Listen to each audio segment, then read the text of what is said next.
Hoje eu decidi dar um descanso pro bichinho da revolta que fica aqui no meu estômago, quase me causando uma úlcera, e por isso eu não vou falar do Bolsonaro. Vamos mudar de assunto. A gente vai falar sobre os processos criminais do Lula, especificamente sobre aquele caso do triplex que voltou a ser notícia essa semana. Pensando bem, talvez eu não vá dar descanso algum para esse bichinho da revolta aqui. Vamos falar sobre política? Então vai lá, pega um cafezinho e chega aqui pertinho pra gente conversar.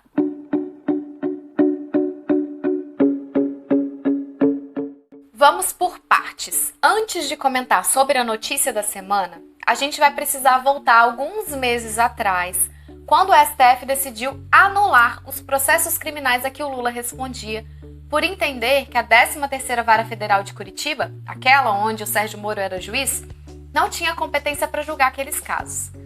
A Lava Jato investigava esquemas de corrupção que envolviam a Petrobras. Vocês já ouviram falar em licitação, né? Quando um órgão público precisa contratar um serviço prestado por um particular, ele tem que dar uma chance igual para todos que prestam aquele serviço poderem fazer negócio com o Estado, já que esse negócio vai ser custeado com dinheiro público. Isonomia, que chama. É para isso que existe licitação. Nos casos da Lava Jato, as investigações chegaram à conclusão de que as empresas que prestavam esse serviço, que a Petrobras queria contratar, se juntaram em um cartel para burlar essa regra da competição. Havia um conjunto de empresas que combinava quem ia ganhar a licitação e qual seria o valor do serviço. Esse valor era superfaturado para as empresas lucrarem com essa contratação, claro. E para garantir que esse conjunto de empresas participasse da licitação e garantir também a vitória da empresa da vez, elas pagavam propina para os agentes públicos responsáveis por realizar o procedimento licitatório. A cada nova licitação, uma das empresas desse cartel era escolhida entre eles para ser a ganhadora, e assim elas iam burlando a regra da licitação, fazendo parecer que havia uma competição, uma concorrência, quando na verdade estava tudo combinado entre elas e cada uma teria a sua vez de ter um contrato superfaturado com o Estado. Entenderam a lógica do esquema? E claro que para garantir que esse esquema funcionasse, tinha que rolar muita propina para envolver os agentes públicos. Foi investigando esses esquemas que a Polícia Federal chegou até o Lula. Existiram 3 situações que foram identificadas como recebimento de vantagem ilícita pelo ex-presidente. O triplex do Guarujá, que teria sido uma propina paga pela construtora OAS, as reformas no sítio de Atibaia, que teriam sido feitas pela OAS e pela Odebrecht, e as doações para o Instituto Lula, que envolveriam a Odebrecht.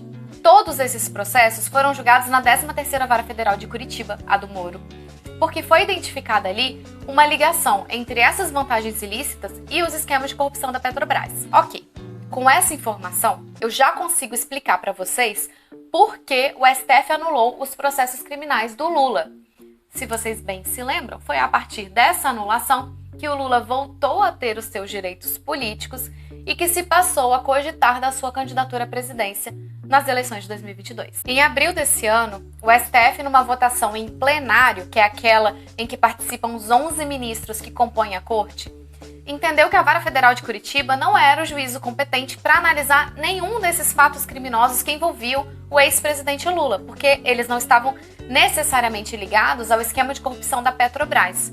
O ministro Edson Fachin, que é o relator dos processos da Lava Jato no Supremo, disse que as vantagens ilícitas que foram atribuídas ao Lula, e aqui eu coloco aspas na fala dele, não eram restritas à Petrobras, mas à extensa gama de órgãos públicos em que era possível o alcance dos objetivos políticos e financeiros espúrios. Ou seja, aquelas vantagens não foram pagas para beneficiar a construtora X no contrato Y feito entre essa e a Petrobras, mas sim para beneficiar, no caso, a OAS ou a Odebrecht, em todos os contratos firmados pelo Estado em que esse beneficiamento fosse possível, considerando principalmente o poder de um presidente na influência na realização desses contratos. Mas a coisa não para por aí. O que se especulou bastante à época é que a decisão do ministro Fachin em declarar a incompetência da Vara Federal de Curitiba para julgar os processos do Lula seria uma forma de tentar preservar os atos processuais que foram praticados, inclusive as provas que já tinham sido colhidas. Presta atenção.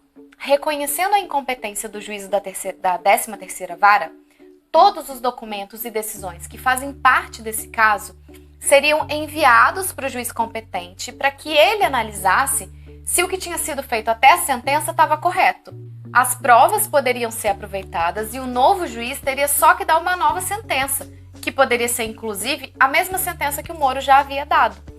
A ideia do ministro Fachin era eliminar o fator Moro da equação, para que o Lula fosse condenado por um juiz sobre o qual não havia nenhuma dúvida sobre sua imparcialidade. Só uma explicação. Um juiz imparcial é aquele que não tem lados, que julga o processo sem se deixar guiar por algum motivo pessoal. No STF, havia um pedido para reconhecer a parcialidade do Moro, muito embasado naquelas conversas que vieram com a Vaza Jato, lembram?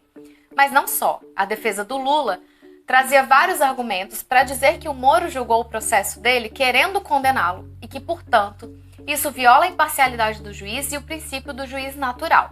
A segunda turma do STF acabou decidindo pela suspeição do Moro, depois de muita discussão sobre questões processuais, sobre se essa decisão ainda era necessária ou não, depois que teve a decisão de declaração de incompetência.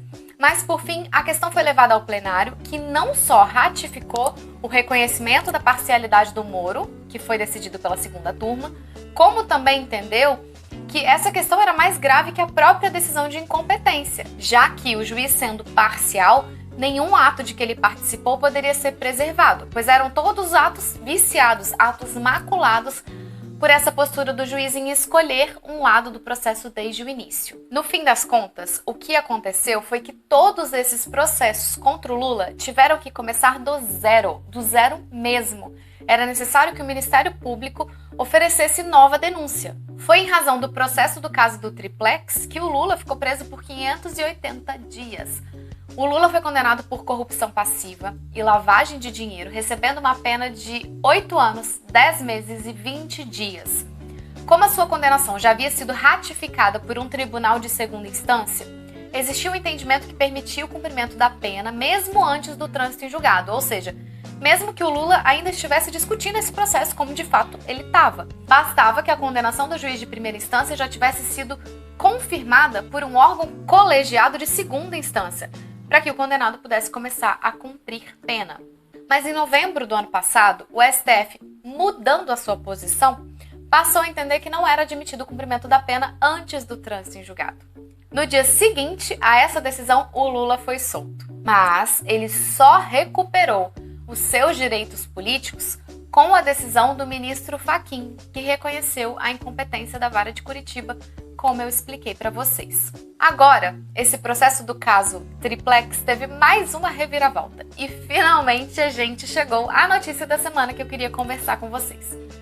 Depois de toda essa via sacra processual, que levou anos e como o processo foi totalmente anulado em razão da declaração de parcialidade do Moro, era necessário que se produzissem novamente as provas que serviriam de fundamento tanto para o oferecimento da denúncia pelo MP, quanto para uma eventual condenação judicial. E qual o problema disso? Primeiro, é que o Estado tem um prazo certo para poder condenar alguém por um crime, é o que a gente chama de prescrição.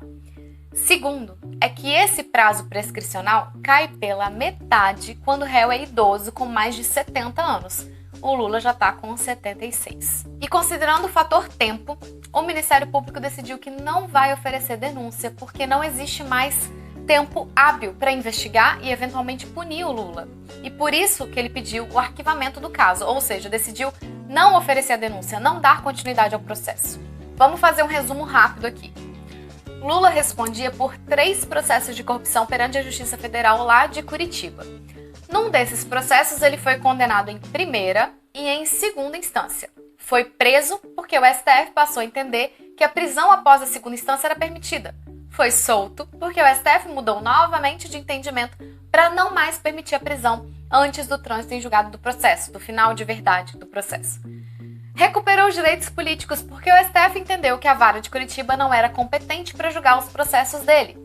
Já começou a fazer pré-campanha para a presidência em 2022, mas ainda sem saber se daria tempo de sofrer uma nova condenação ou não. Eis que o STF entende que Moro foi parcial e anula todos os atos desse processo, que agora precisam começar do zero.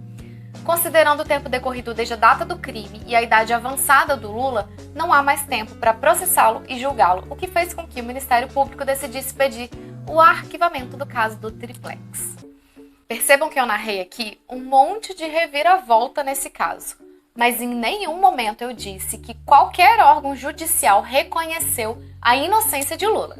Se ele é inocente ou não, não saberemos. Não saberemos mesmo. Mas que a impunidade impera no Brasil, não há dúvidas. Gostou do vídeo? Então deixa o seu like para ajudar o meu canal a crescer e aproveita para indicar esse vídeo para aquele seu amigo que acredita que o Lula foi declarado inocente. É sempre bom desmistificar figuras políticas que pagam de santos imaculados.